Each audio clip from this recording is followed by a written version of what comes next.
নমস্কাৰ। ষ্টেপল কটনৰ best quality মানে ষ্টেপল কটনৰ 3-4টা কোৱালিটি আছে দেই। ভালটো আনিছোঁ, যিটো আপোনালোকে ভাল পাব।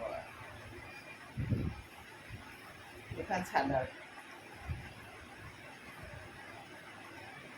চাইড পাৰিটো বহুত ধুনীয়া।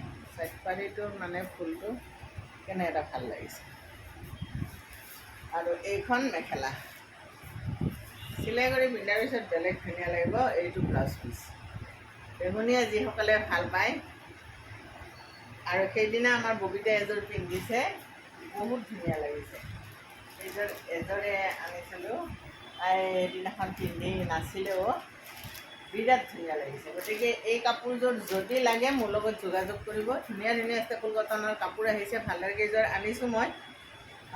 87539198 মোৰ হোৱাটছআপ নাম্বাৰ হয়। এই নাম্বাৰটোত আপোনালোকে যোগাযোগ কৰিলে পাই যাব কাপোৰ। আৰু আমিতো আৰু সৰু দোকান বেছি অনা নাই, কাৰণ এইখিনি আনিছোঁ। বেছি অনা নাই যিহেতুকে সৰু দোকান, কিন্তু যিখিনি মানুহে বিচাৰি আছে তেওঁলোকৰ এই হেণ্ডমেড দেই, যিখিনি মানুহে বিচাৰি আছিল আৰু কৈ আছে বাইদেউ আপুনি অকল কেঁচা পাত আনে, আমি চবেই কেঁচা পাতটো ইমান কেনেকৈ ল'ম। হয়, কেঁচা পাতটো ইমান বেছি লোৱাটো হেৰি নহয়। গতিকে আনিছোঁ আপোনালোকৰ কাৰণে, লৈ ল'ব।